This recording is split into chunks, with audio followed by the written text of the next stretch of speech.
আসসালামু আলাইকুম, সবাইকে স্বাগতম আমার আজকের ক্লাসে। আমি আজকে নবম দশম শ্রেণীর ভূগোল ও পরিবেশ বিষয়টি নিয়ে আজকে তোমাদের সামনে উপস্থিত হয়েছি। ভূগোল ও পরিবেশের পঞ্চম অধ্যায় বায়ুমণ্ডল নিয়ে আমি আজকে আলোচনা করব।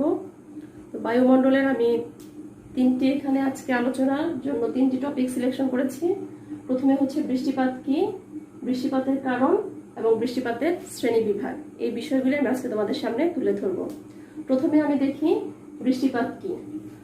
আমরা জানি ভাসমান মেঘ যখন উপরে শীতল বায়ুর সংস্পর্শে আসে তখন সেটি আরো ঘনীভূত হয়ে পানির ফোঁটা আকারে যখন মধ্যাকর্ষণ শক্তির টানে ভূপৃষ্ঠে ফিরে আসে তখন তাকে আমরা বৃষ্টিপাত বলি। এই বৃষ্টিপাত সাধারণত কখনো কখনো প্রবল আকারে হয়, আবার কখনো গুড়ি গুড়িও হতে পারে। বৃষ্টিপাত পরিমাপের জন্য যন্ত্র রয়েছে, এর নাম হচ্ছে রেন গেজ। এর সাহায্যে বৃষ্টিপাত পরিমাপ করা যায়। তো এবার আমরা দেখি বৃষ্টিপাতের কারণ। বৃষ্টিপাতের মূল কারণ হচ্ছে তিনটি, আমি একটু বোর্ডে লিখে দিচ্ছি। এক নাম্বার হচ্ছে বাতাসে জলীয় বাষ্পের উপস্থিতি।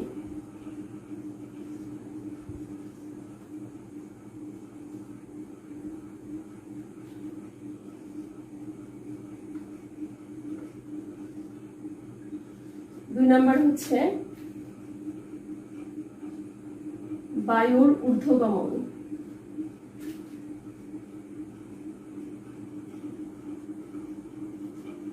এবং তিন নাম্বার হচ্ছে বায়ুমণ্ডলের উষ্ণতা হ্রাস পাওয়া।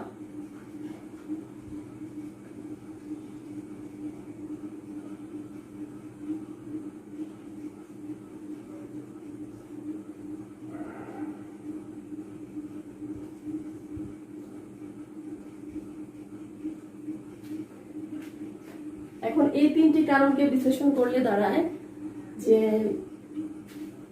সূর্যের উত্তাপে সৃষ্ট জলীয় বাষ্প যখন উপরে উঠে যায় তখন সেটা শীতল বায়ুর সংস্পর্শে এলে সহজেই তা পরিপৃক্ত হয়।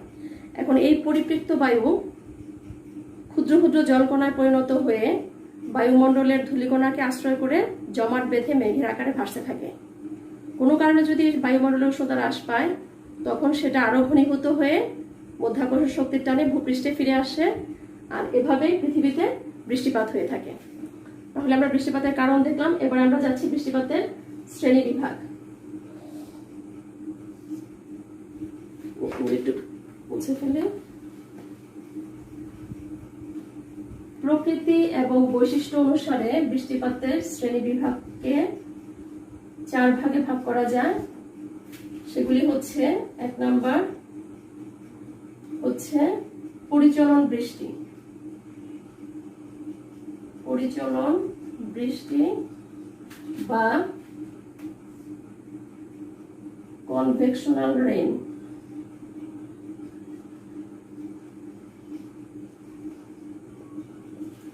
দুই নাম্বার হচ্ছে শৈলক্ষেপ।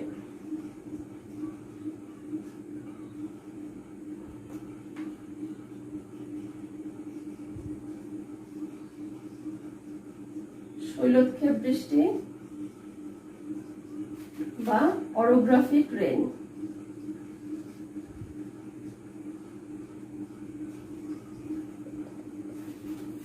তিন নাম্বার হচ্ছে বায়ু প্রাচীর জনিত বৃষ্টি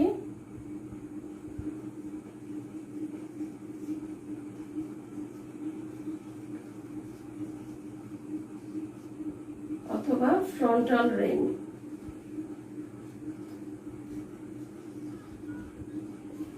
আর চার নাম্বার হচ্ছে ঘূর্ণি বৃষ্টি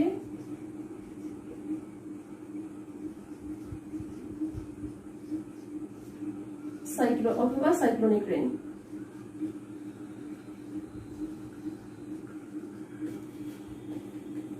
এই চার প্রকারের বৃষ্টিপাত সাধারণত পৃথিবীতে সংঘটিত হয়ে থাকে। এখন চলো তাহলে আমি তোমাদেরকে একটু চিত্রের সাহায্যে এই চার প্রকার যে বৃষ্টিপাত কিভাবে সংগঠিত হয় সেটা একটু আলোচনা করি। শিক্ষার্থীবৃন্দ, তোমরা এখানে লক্ষ্য করো ছবিতে আমি শুরু থেকে বৃষ্টিপাত সংঘটন থেকে শুরু করে আমি তোমাদেরকে দেখাচ্ছি কিভাবে চিত্রের সাহায্যে। যেমন এই যে দেখো, সূর্যের উত্তাপে সূর্য যখন প্রচন্ড তাপ দিচ্ছে তখন সূর্যের উত্তাপে উত্তপ্ত হয়ে ভূমি উত্তপ্ত হওয়ার ফলে উত্তপ্ত বায়ু প্রসারিত হয়ে উপরে উঠে যাচ্ছে। উত্তপ্ত বায়ু ঊর্ধ্বে উঠে গিয়ে শীতল বায়ুর সংস্পর্শে এসে যে এখানে ঘন মেঘে পরিণত হচ্ছে। এই ঘন মেঘ যখন বায়ুমণ্ডল যখন আরো ঠান্ডা হয় তখন এই ঘন মেঘ থেকে মধ্যাকর্ষণ শক্তির টানে পানি ফোঁটা ফোঁটা আকারে বৃষ্টি রূপে ভূপৃষ্ঠে পতিত হচ্ছে, আর এভাবে বৃষ্টিপাত সংগঠিত হয়। আচ্ছা, এখন আমরা দেখি পরিচলন বৃষ্টি। এই ছবিতে দেখো, এই যে দিনের বেলায় এই যে দেখো সূর্যের প্রচন্ড তাপ দিচ্ছে, এই দিনের বেলায় সূর্যের কিরণে পানি বিভিন্ন জলাশয় থেকে, এখানে সমুদ্র আছে বা নদী নালা খালবিল থেকে পানি বাষ্পে পরিণত হয়ে সোজা উপরে উঠে যাচ্ছে। এই যে দেখো এখানে আর্দ্র বায়ু, ময়েস্ট এয়ার উপরে উঠে যাচ্ছে। সোজা উপরে উঠে গিয়ে শীতল বায়ুর সংস্পর্শে এসে এই জলীয় বাষ্প প্রথমে মেঘে পরিণত হচ্ছে। মেঘে পরিণত হয়ে এটা যখন আরো ঘনীভূত হয় বা শীতল হয় তখনই তা পরিচলন বৃষ্টি রূপে ভূপৃষ্ঠে পতিত হয়। আর এ ধরনের পরিচলন বৃষ্টিপাত সাধারণত নিরক্ষীয় অঞ্চলে বেশি হয়ে থাকে। এর কারণ হিসেবে আমরা জানি যে নিরক্ষীয় অঞ্চলে স্থলভাগের চেয়ে জলভাগের পরিমাণ বেশি এবং এখানে সূর্য সারা বছরই লম্বভাবে কিরণ দেয়, যার ফলে একদিকে হচ্ছে জলভাগের বিস্তৃতি এবং অন্যদিকে সূর্যের প্রচন্ড উত্তাপ, এই দুই কারণে সেখানকার নিরক্ষীয় অঞ্চলে বায়ুমণ্ডলে সবসময় সারা বছরই জলীয় বাষ্পের পরিমাণ বেশি থাকে এবং জলীয় বাষ্প যেহেতু হালকা বলে তা সহজে উপরে উঠে গিয়ে শীতল বায়ুর সংস্পর্শে পরিচলন বৃষ্টি রূপে ঝরে পড়ে। আর আমাদের মতন নাতিশীতোষ্ণ মণ্ডলে সাধারণত গ্রীষ্মকালের শুরুতে এই পরিচলন বৃষ্টিপাত হয়ে থাকে। কারণ হিসেবে এই সময়ে গ্রীষ্মকালে আমাদের ভূপৃষ্ঠ থাকে যথেষ্ট উত্তপ্ত এবং বায়ুমণ্ডল থাকে শীতল। তো ভূপৃষ্ঠ থেকে উত্তপ্ত বায়ু উপরে উঠে গিয়ে শীতল বায়ুর সংস্পর্শে এসে পরিচলন বৃষ্টি রূপে ঝরে পড়ে। এবার আমরা দেখি শৈলক্ষেপ বৃষ্টিপাত কিভাবে সংগঠিত হয়। আচ্ছা, শিক্ষার্থীবৃন্দ তোমরা একটু লক্ষ্য করো, শৈলক্ষেপ বৃষ্টিপাত সংগঠিত হওয়ার অবস্থাটি যেমন জলীয় বাষ্পবর্ণ বায়ু যখন স্থলভাগের উপর দিয়ে প্রবাহিত হওয়ার সময় যদি গমন পথে, এই যে দেখো এখানে একটা দেখা যাচ্ছে পর্বত বা মালভূমি, এরকম জলীয় বাষ্পপূর্ণ বায়ু স্থলভাগের উপর দিয়ে প্রবাহিত হওয়ার সময় গমন পথে যদি কোনো পর্বত বা মালভূমি থাকে তখন সেই উঁচু পর্বত শ্রেণীতে বাধাপ্রাপ্ত হয় এবং বাধা পেয়ে তা উপরে উঠে যায়। উপরে উঠে গিয়ে ক্রমশ প্রসারিত হয় এবং পর্বতের উঁচু অংশে শীতল ও ঘনীভূত হয়ে পর্বতের প্রতিবাদ ঢালে, যেটা হচ্ছে উইন্ডওয়ার্ড, এখানে দেখা যাচ্ছে এটা হচ্ছে প্রতিবাদ ঢাল এবং লিওয়ার্ড এটা হচ্ছে অনুবাদ ঢাল। এই প্রতিবাদ ঢালে হচ্ছে বৃষ্টিপাত ঘটায়। এরূপ বৃষ্টিপাতকে বলা হচ্ছে শৈলক্ষেপ বৃষ্টিপাত।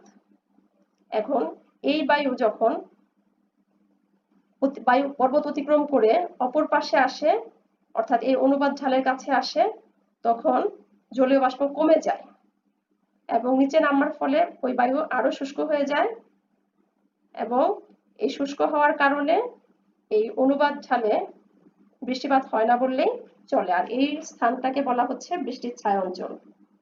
শিক্ষার্থীবৃন্দ তোমরা একটু যদি লক্ষ্য করো, এই যে এই চিত্রটিতে আমরা দেখতে পাচ্ছি যে শৈলক্ষেপ বৃষ্টিপাত সংঘটিত হচ্ছে এখানে, এই যে জলীয় বাষ্পপূর্ণ বায়ু স্থলভাগের উপর দিয়ে প্রবাহিত হওয়ার সময় এই যে পর্বতশ্রেণীতে বাধা পেয়ে এই যে প্রতিবাদ ঢাল, এটা এখানে বৃষ্টিপাত হচ্ছে এবং উপরে উঠে গিয়ে যখন এই বায়ু পর্বত অতিক্রম করে এই পাশে যখন ফিরে আসলো, দেখো এখানে এই বায়ুতে কোনো জলীয় বাষ্প নেই, তার মানে কি এই অনুবাদ ঢালে বৃষ্টিপাত সংঘটিত হচ্ছে না। এটাকেই বলা হচ্ছে বৃষ্টির ছায়া অঞ্চল।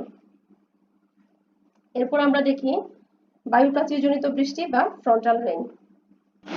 শিক্ষার্থীবৃন্দ এখানে তোমরা লক্ষ্য করো, ফ্রন্টাল রেইনে আমরা এই যে দেখতে পাচ্ছি এখানে হচ্ছে উষ্ণ বায়ু আর এখানে হচ্ছে শীতল বায়ু। এই ফ্রন্টাল রেইনের ক্ষেত্রে এই শীতল এবং উষ্ণ বায়ু যখন মুখোমুখি উপস্থিত হয়, দেখো তোমরা এখানে এই শীতল বায়ু এবং উষ্ণ বায়ু একত্রে মিশে না গিয়ে এখানে এই যে একটা দেয়ালের মতন দেখা যাচ্ছে।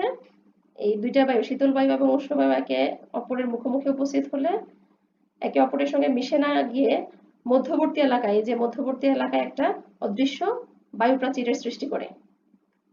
আর বায়ু প্রাচীর সংলগ্ন এলাকায় শীতল বায়ুর সংস্পর্শে উষ্ণ বায়ুর তাপমাত্রা হ্রাস পায়। মানে এই বায়ুটার সংস্পর্শে যখন এই বায়ুটা আসে, উষ্ণ বায়ু আসে, তখন এই উষ্ণ বায়ুর তাপমাত্রা হ্রাস পায়। হ্রাস পেয়ে কি হয়? শিশিরাঙ্কের সৃষ্টি হয়।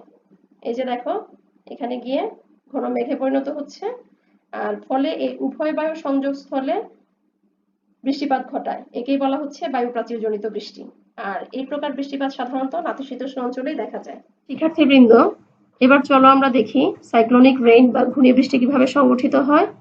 ধরো কোন অঞ্চলের বায়ুমণ্ডলে যদি নিম্নচাপ কেন্দ্রের সৃষ্টি হয়, তখন জলভাগের উপর থেকে উষ্ণ আর্দ্র বায়ু এবং স্থলভাগের উপর থেকে শুষ্ক শীতল বায়ু নিম্নচাপ কেন্দ্রের দিকে অনুভূমিকভাবে ছুটে আসে, অর্থাৎ ভূপৃষ্ঠের সমান্তরালে ছুটে আসে। চিত্রে তোমরা একটু লক্ষ্য করো।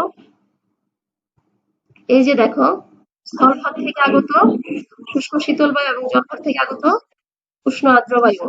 আর শীতল বায়ু ভারী যেহেতু, তাই উষ্ণ বায়ু শীতল বায়ুর উপরে ধীরে ধীরে উঠতে থাকে। এর ফলে কি হচ্ছে দেখো, শীতল বায়ুতে জলীয় বাষ্প থাকার কারণে যখন উষ্ণ বায়ু শীতল বায়ুর উপরে উঠতে থাকে, তখন এই এক ধরনের বৃষ্টিপাত সংগঠিত হয়। একেই বলা হচ্ছে ঘূর্ণিবৃষ্টি। আর এই ধরনের বৃষ্টিপাত দীর্ঘস্থায়ী হয়ে থাকে সাধারণত ইউরোপের, মধ্য ইউরোপের বিভিন্ন দেশে। শীতকালে আমরা দেখতে পাই এই ধরনের বৃষ্টিপাত প্রচুর পরিমাণে সংগঠিত হয়।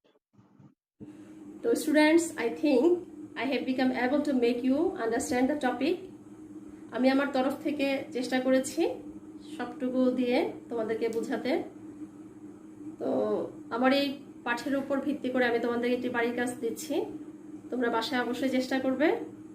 তোমাদের সামনে যদি খাতা কলম থাকে তোমরা লিখে নিতে পারো, এবং স্কুল যখন খুলবে অবশ্যই আমি বাড়ির কাজটি তোমাদের চেক করব। তাহলে বাড়ির কাজটি সবাই লিখে নাও।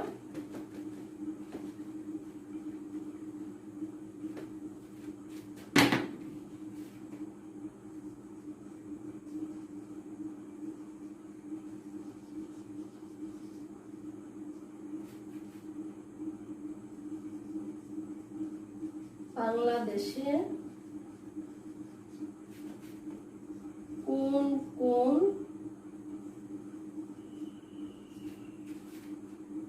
বৃষ্টিপাত সংগঠিত হতে দেখা যায়?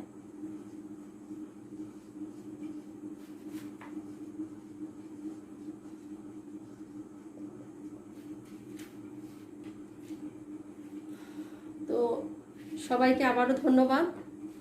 আমি আশা করব তোমরা এই করোনাকালীন দুর্যোগে সবাই স্বাস্থ্যবিধি মেনে বাসায় অবস্থান করবে এবং রীতিমতো তোমাদের স্টাডি চালিয়ে যাবে।